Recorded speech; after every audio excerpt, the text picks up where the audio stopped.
وعلى هذه النية ببلغ رضا الله وعلى كل نية صالحة إلى حضرة النبي محمد صلى الله عليه وسلم وعلى آله وأزواجه وأولاده وذريته رضوان الله تعالى عليهم أجمعين وشرنا معهم برحمتك يا أرحم الراحمين. أشهد أن لا إله إلا الله. الفاتحة. بسم الله الرحمن الرحيم. الحمد لله رب العالمين الرحمن الرحيم مالك يوم الدين إياك نعبد وإياك نستعين اهدنا الصراط المستقيم صراط الذين أنعمت عليهم.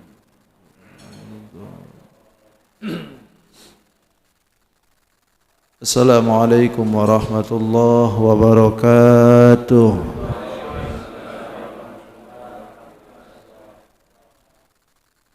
بسم الله الرحمن الرحيم الحمد لله رب العالمين وبه نستعين على أمور الدنيا والدين. الصلاة والسلام على أشرف الأنبياء والمرسلين سيدنا ومولانا محمد الأمين. اللهم صل وسلم وبارك على هذا النبي الكريم وعلى آله وأصحابه والتابعين لهم أجمعين. أما بعد. قال رب اشرح لي صدري ويسر لي أمري واحلل عقدة من لساني يفقهوا قولي. سبحانك لا علم لنا إلا ما علمتنا إنك أنت العليم الحكيم. ولا حول ولا قوة إلا بالله العلي العظيم. صدق الله العظيم وصدق رسوله النبي الكريم ونحن على ذلك من الشاهدين والشاكرين والحمد لله رب العالمين. Hadratul mukarramin wal mukarramat, Bapak Ibu para sepuh, wabil khusus para tokoh dan juga pengurus yang saya hormati dan insyaallah semuanya dimuliakan oleh Allah Subhanahu wa taala. Alhamdulillah kembali kita bersyukur hari ini kita bisa kembali berjumpa dalam keadaan sehat walafiat untuk melanjutkan kajian selepas salat subuh dengan berjamaah, dan alhamdulillah hari ini saya bisa kembali untuk mengisi kajian kita di setiap Sabtu subuh setelah kemarin rehat dulu sedikit. Rehat dulu sebentar. Lalu kita kajian lagi, mudah-mudahan Allah Subhanahu wa taala apa yang kita lakukan di hari ini, baik sholat yang wajib, yang sunnah, infak dan sebagainya, senantiasa diterima dan diridai oleh Allah Subhanahu wa taala.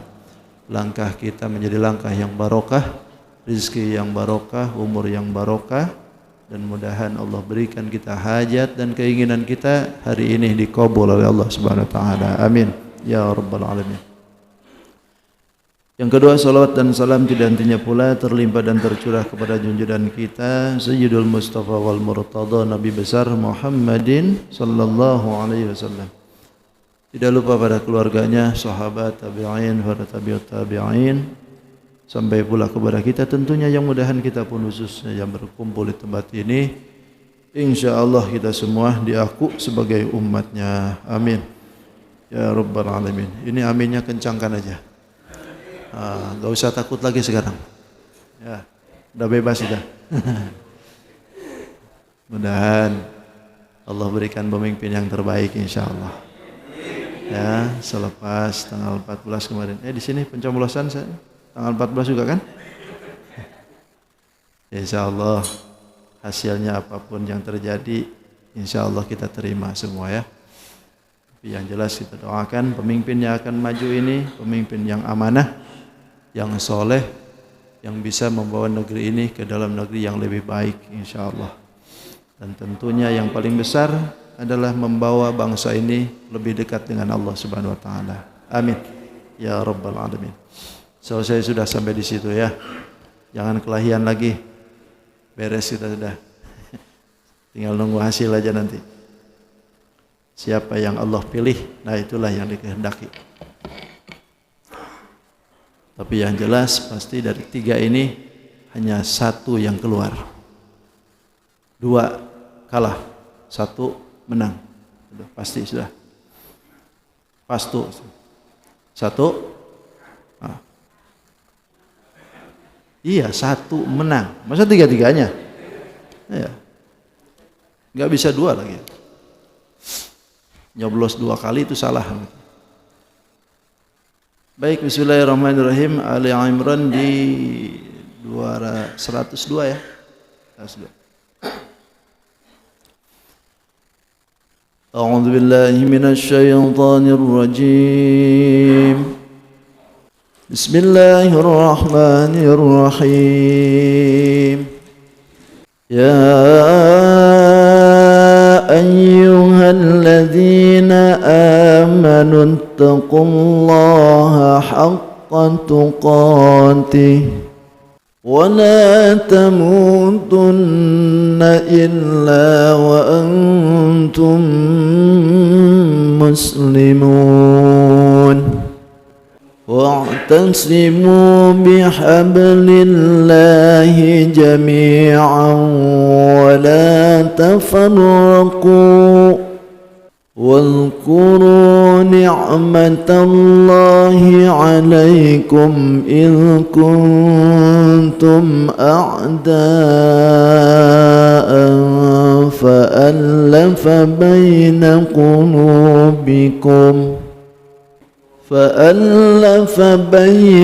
قلوبكم فأصبحتم بنعمته إخوانا وكنتم على شفا حفرة من النار فأنقذكم منها كذلك يبين الله لكم آياته لعلكم تهتدون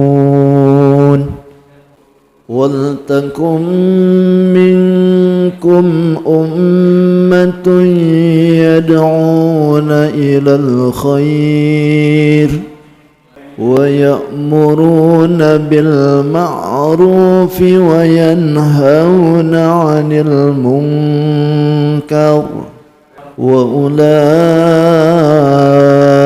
هم المفلحون ولا تكونوا كالذين تفرقوا واختلفوا من بعد ما جاءهم البينات وأولئك لهم عذاب عظيم. صدق الله العظيم وصدق رسوله النبي الكريم ونحن على ذلك من الشاهدين والشاكرين والحمد لله رب العالمين. Ali Imran di 102. Ayat ini akan menjelaskan tentang pengarahan ya, dan tuntunan dalam menghadapi perjuangan. Karena setiap kita itu punya perjuangan. Terlebih perjuangan yang setiap hari diaku atau tidak, dirasa atau tidak. Kita ini ada perjuangan pergolakan antara nafsu dan akal. Itu tiap hari kita tuh. Kadang-kadang kita ngikutin nafsu, kadang-kadang pula ngikuti akal sehat. Maka itu sudah pasti perjuangan kita masing-masing. Adapun di luar itu lagi perjuangan hidup. Karena manusia itu memang dicipta oleh Allah fi kabad. Khuliqal insana fi kabad, berada dalam kesusah payahan. Artinya dalam perjuangan yang terus menerus dari mulai kita lahir sampai besar, sampai tua, lalu balik lagi ke Allah, akhirnya kita pun perjuangan juga menghadapi sakaratul maut. Itu adalah perjuangan. Maka diberikan tuntunan oleh Allah Subhanahu wa taala untuk menghadapi perjuangan itu. Kata Allah, bismillahirrahmanirrahim, wallahu a'lam bi haqiqatil murad. Ya ayyuhalladzina amanu, wahai orang yang beriman, ittaqullah, bertakwalah kalian kepada Allah. Haqqa haqqa tuqatih, dengan sebenar-benarnya takwa. Wala tamutunna, dan jangan kalian mati, illa wa antum, kecuali kalian muslimun, dalam keadaan muslim. Wa'tasimu, dan berpegang teguhlah kalian, bihablillah, dengan talinya Allah, jami'an, semuanya. Wala tafarraqu, jangan bercerai-berai, jangan berpecah belah. Wadhkuru, dan ingatlah oleh kalian ni'matallahi, akan nikmat Allah, alaikum, yang diberikan atas kalian. Il kuntum, ketika kalian dulu a'da'a, saling bermusuhan. Fa'allafa, maka apa ya? Fa'allafa itu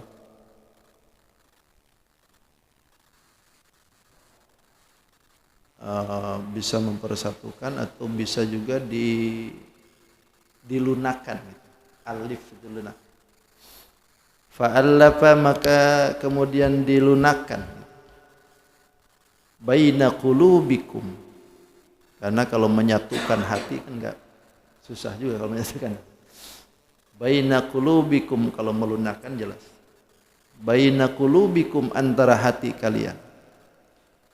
Fa asbahtum, maka aisirtum, fa asbahtum, maka jadilah kalian bi ni'matihi, dengan nikmat Allah, ikhwana, bersaudara.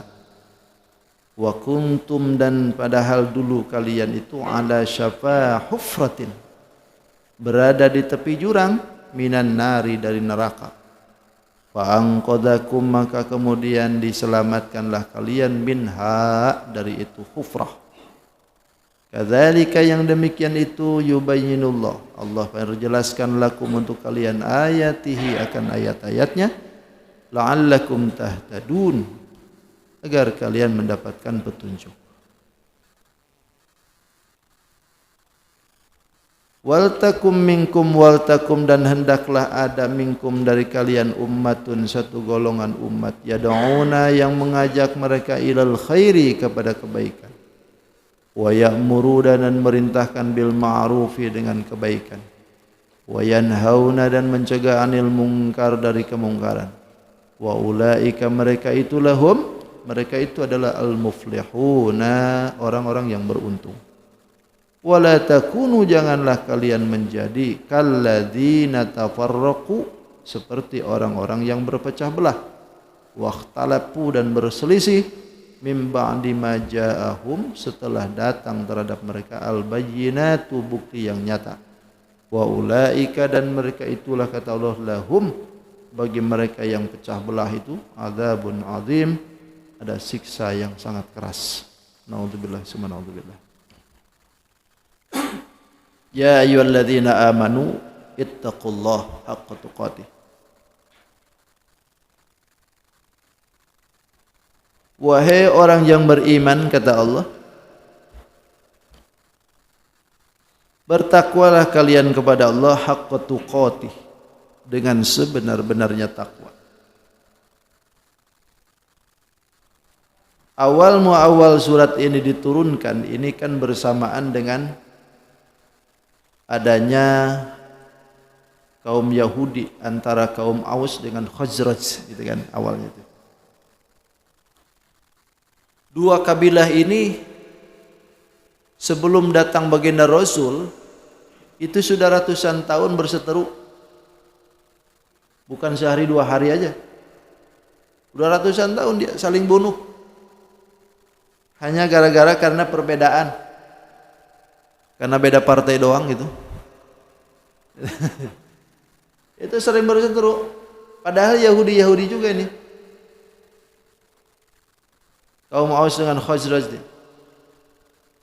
Lalu kemudian datanglah Islam, dipersatukanlah mereka itu dengan Islam.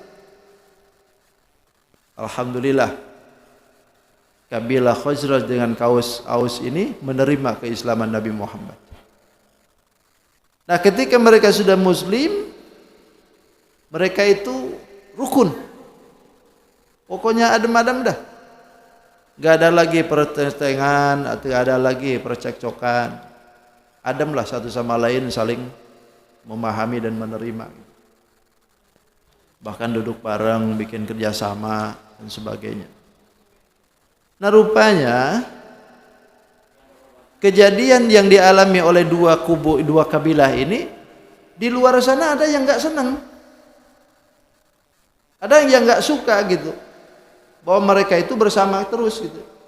Nah inilah tidak mustahil, tidak memungkinkan kalau dunia itu yang memang seperti itu, Pak. Makanya pantas oleh Imam Syafi'i, manusia itu sebaik-baiknya manusia di dunia tetap ada musuh. Dan seburuk-buruknya manusia tetap punya kawan. Jadi yang dia berusaha baik sekali, tetap aja ada yang gak sukanya gitu. Ya wis, kata Gus Dur itu, ya udah jalan aja dah. Gak usah hiraukan yang gitu tuh. Emang gua pikirin gitu ya, sorry ya. Gitu. Jadi jalan aja. Karena memang dunia ini gak bisa lepas dari yang begitu. Ada baik, ada buruk, itu biasa. Nah, yang gak suka ini sama juga Yahudi juga ini. Yahudi juga yang gak suka tuh. Akhirnya mereka membuat siasat. Memasukkan anak-anak muda untuk berusaha menghasut mereka. Ini kalau zaman sekarang disebutnya buzzer. Anak-anak muda memang dipersiapkan oleh Yahudi itu seperti itu. Kita bisa berkaca kepada pengalaman yang seperti ini seharusnya ya. Masuklah mereka bergaul dengan dua kelompok ini. Tapi dengan tujuannya bukan main gaul baik-baik. Mereka itu mau mengorek-ngorek dari dalam. Apa yang terjadi di dua kabilah ini diorek-orek sama mereka. Ditimbulkan permasalahan yang lama-lama. Dibicarakan lagi permasalahan yang sudah-sudah gitu. Sehingga akhirnya timbul panas kedua belah pihak ini. Begitu sudah panas, akhirnya saling perdebatan mulai lagi, saling hujat mulai lagi, bahkan di WA itu rame itu. Akhirnya mereka itu memutuskan untuk perang kembali. Dua kabilah yang sudah damai ini, karena diorek-orek terus masa lalunya, akhirnya duanya panas nih. Apalagi kaum Khazraj.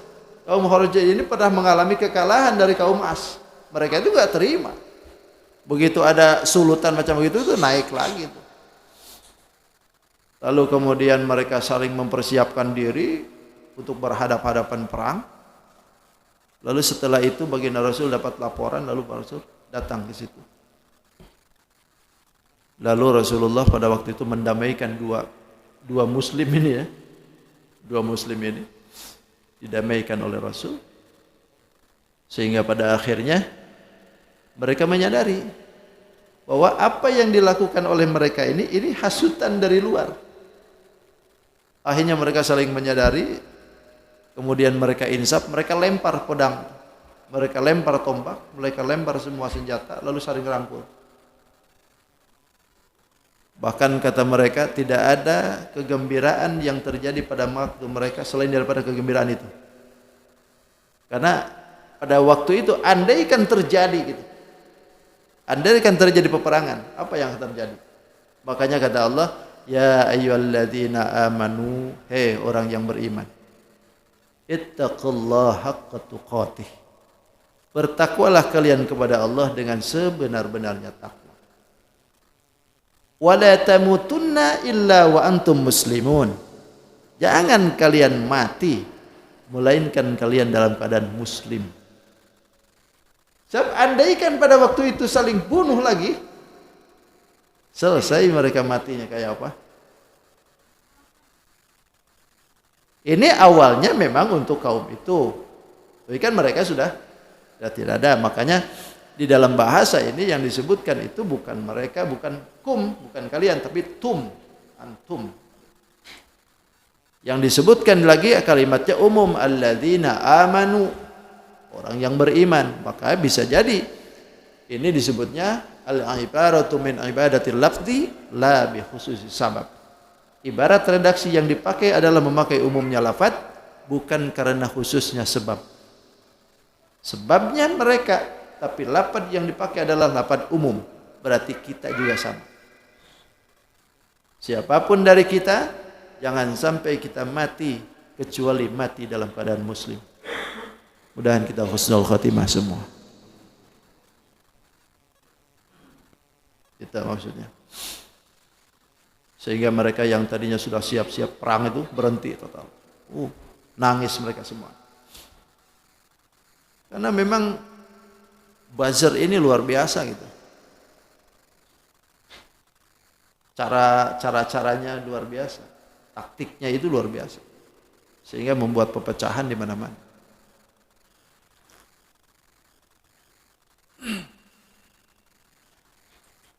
Dan itu anak-anak muda memang. Dulu juga begitu Yahudi itu. Karena kan di ibarat bahasa Omar Irama itu kan gitu. Darah muda. Darahnya. Apalah, pura-pura aja ini. Maunya menang sendiri kan. Tanpa harus berpikir dua kali. Begitulah caranya. Nah ini instruksi juga buat kita bahwa kita tidak dianjurkan fala yakum minkum mautu ala halati duna halatil Islam. Janganlah kita ini mati dalam keadaan bukan muslim. Berarti secara keseluruhan makna daripada ayat ini itu dumu alal islami ilal mamat. Tetaplah kita ini dalam keadaan Islam sampai mati. Wala taghayyaru, jangan berubah, wala tabaddalu, jangan diganti-ganti. Kenapa? Li'alla yusadifakumul maut fi halatid taghyir, supaya kita ini tidak bertemu ketika mati dalam keadaan berubah. Sebab kalau seandainya kita berubah dalam keadaan mati, naudzubillahi min dzalik nih. Kalau seandainya kita mati dalam keadaan keluar dari muslim, naudzubillahi min dzalik, capek-capek kita sedekah. Capek-capek kita sholat. Mati jadi kucing. Masih mending. Kalau mati masih jadi manusia ya merebuka. Kan ditanya nanti. Jangan sampai dah. Oh ya kita sering melafadzkan kalimat doa kan. Allahumma khtim lana bi husnil khatimah wa na'udzubika min su'il khatimah. Ya Allah, akhiri hidup kami dengan akhir yang baik. Husnul khatimah itu akhir yang baik. Wala takhtimna bi su'il khatimah. Jangan diakhiri hidup kami ini dalam keadaan su'il khatimah. Su jelek, khatimah akhirat. Akhiran jelek. Kalau awalan itu jelek, akhirannya bagus, masih mending. Yang payah itu akhirannya bagus, ujungnya jelek. Nah ini. Karena amal itu diukur dari segi ujungnya. Innamal a'malu bil khawatim, kata Nabi. Amalan kita itu dihitung dari akhirnya. Pada akhirnya kayak apa? Tidak sedikit kan yang awalnya bagus, tapi pada akhirnya naudzubillah jadi jelek. Mudahan bukan kita insyaallah. Mudahan.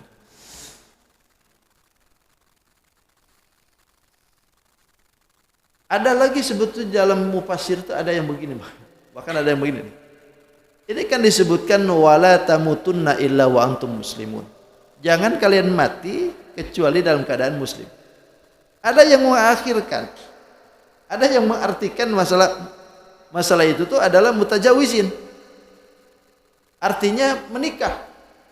Jadi jangan kalian mati sebelum menikah.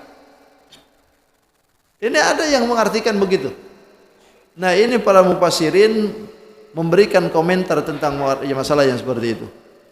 Kenapa? Itu batil, tidak ada asal. Tidak ada asal seperti itu. Karena wala yajuzu tafsirul Quran bimujarradil ra'yi. Tidak boleh kita menafsirkan Quran dengan hanya semata-mata pemikiran sendiri gitu. Jangan pemikiran sendiri. Bayangkan kalau seandainya tidak boleh mati kecuali sudah menikah. Loh kalau yang belum nikah kayak apa? Kalau bayangkan, kalau misalkan tidak boleh mati kecuali nikah 2 kali. Nah, kalau itu beda. Belum nikah, Bang. Jadi itu pengertian masalah gitu itu batal itu. Tidak boleh menafsirkan ke situ. Karena banyak juga ulama yang sampai wafatnya nggak nikah. Banyak ulama. Sahabat juga ada yang nggak nikah.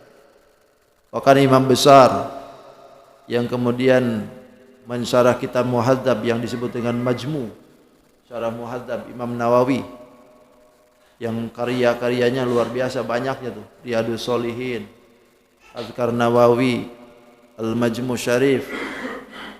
Itu kan karya-karya beliau tuh. Itu sampai wafatnya gak nikah. Tapi ada alasan gak nikah tuh. Kenapa? Karena beliau itu tersibukkan dengan menulis ilmu. Gak ada waktu. Gak ada waktu. Sehingga dalam hidupnya itu diabdikan untuk beribadah, diabdikan untuk ilmu. Setiap hari nulis. Itu Imamuna Nawawi. Sampai wafatnya enggak punya. Nah kalau kita macam begitu, kenapa sampean gitu enggak mau nikah? Sibuk, Pak Ustaz. Ya tapi enggak bisa. Lain kesibukannya. Kalau kesibukan dengan ilmu enggak masalah. Jadi kalau kesibukannya masalah keduniawian, ya lebih baik nikah saja. Nikah saja. Barangkali dari nikah itu jadi pahala yang besar.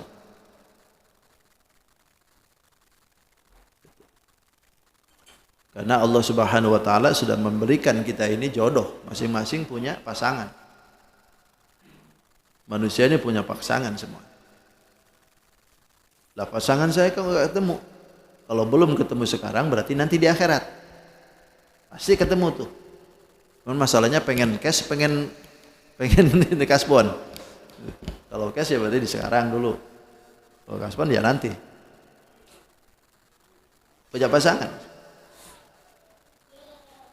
Sehingga hukum nikah itu ya boleh-boleh saja. Kalau misalkan kita sudah mampu menahan diri. Tapi kalau tidak mampu menahan diri, ya wajib. Duit sudah punya, usaha sudah punya.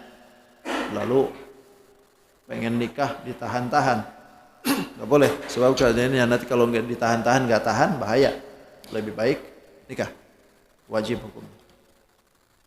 Ada yang makruh, ada yang haram. Nikah tuh kalau niatnya cuman mau menyakiti orang, aku nikahin dia tapi kalau setelah nanti sudah nikah aku siksa dia, nggak boleh. Atau dengan kata lain juga, aku mau nikah dengan dia tapi aku mau nipu, mas kawinnya nggak bakal aku bayar. Nah, itu nipu, itu haram dia melanjutkan masa begitu. Niatnya harus bagus. Nah, kembali persoalan kita nih, Allah sebutkan kalimat maut tuh, wala tamutunna illa wa antum muslimun. Jangan kalian mati kecuali dalam keadaan muslim. Kenapa disebutkan kalimat maut saja? Li'anna samratal a'mal tazharu fi tilkal halah. Karena buahnya dari segala peramalan itu ada dohir di ketika mati. Jadi sebuah peramalan yang dilakukan oleh kita semasa hidup itu didohirkan setelah itu. Wal midaru 'alaiha, dan muter di situ. In kana khairan fa khairan wa in kana syarran fa syarrun. Jika yang dilakukan itu baik, maka matinya pun baik insyaallah. Tapi jika yang dilakukan itu buruk, ya udah muternya di situ keburukan juga. Makanya disebutkan kalimat mati di situ. Tidak ada yang lain ya. Dikhususkan kalimat itu. Karena buahnya peramalan itu di situ. Wa'tasimu bihablillahi jami'an wa la tafarraqu. Udah 7:30 ya. Udah ya. Cepat sekali sekarang nih. Satu lagi lah.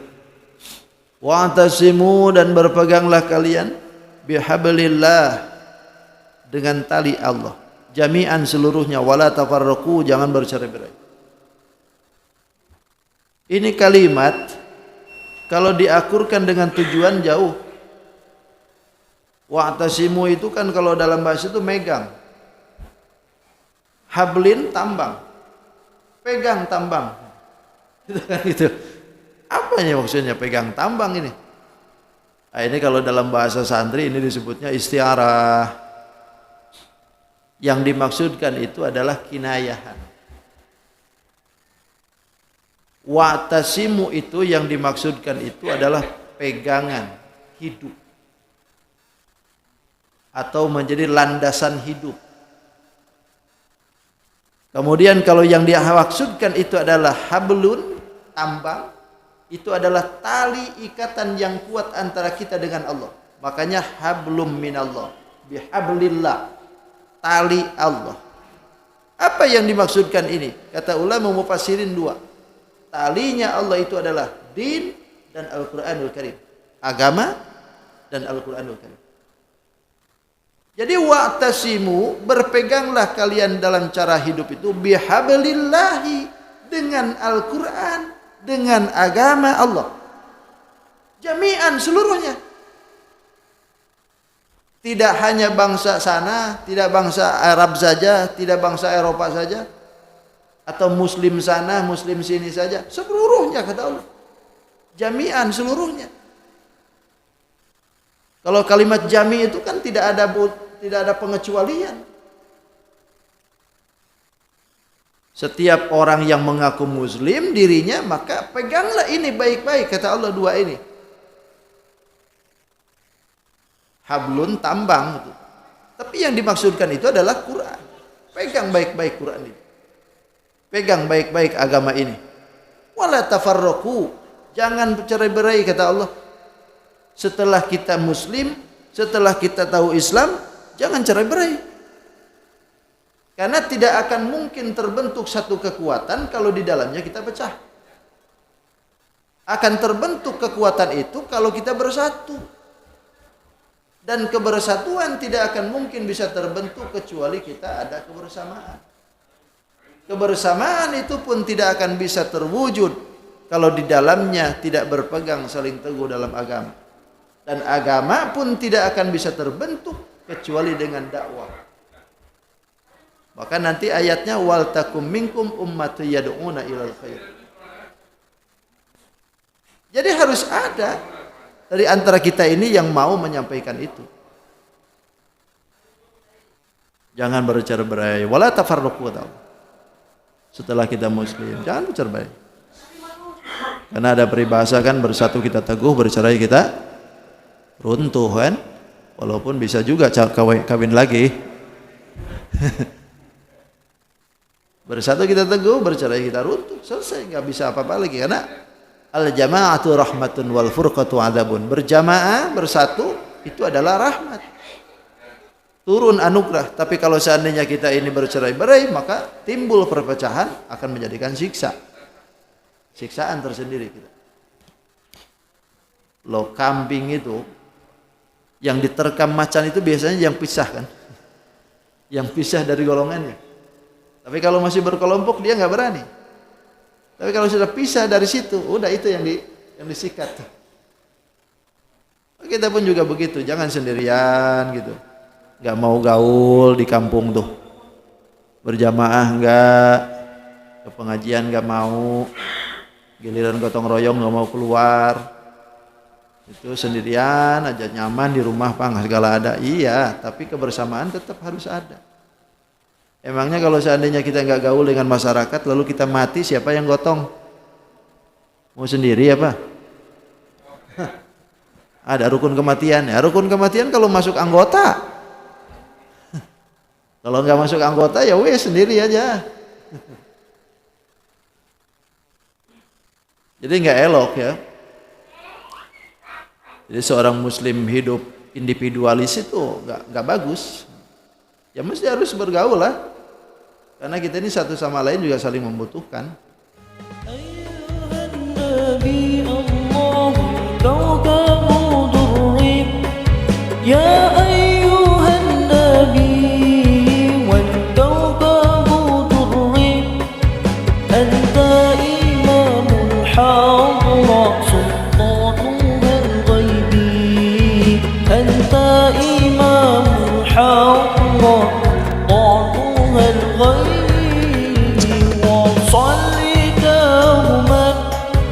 على وصلي دوما على نبينا طه الممجد باهي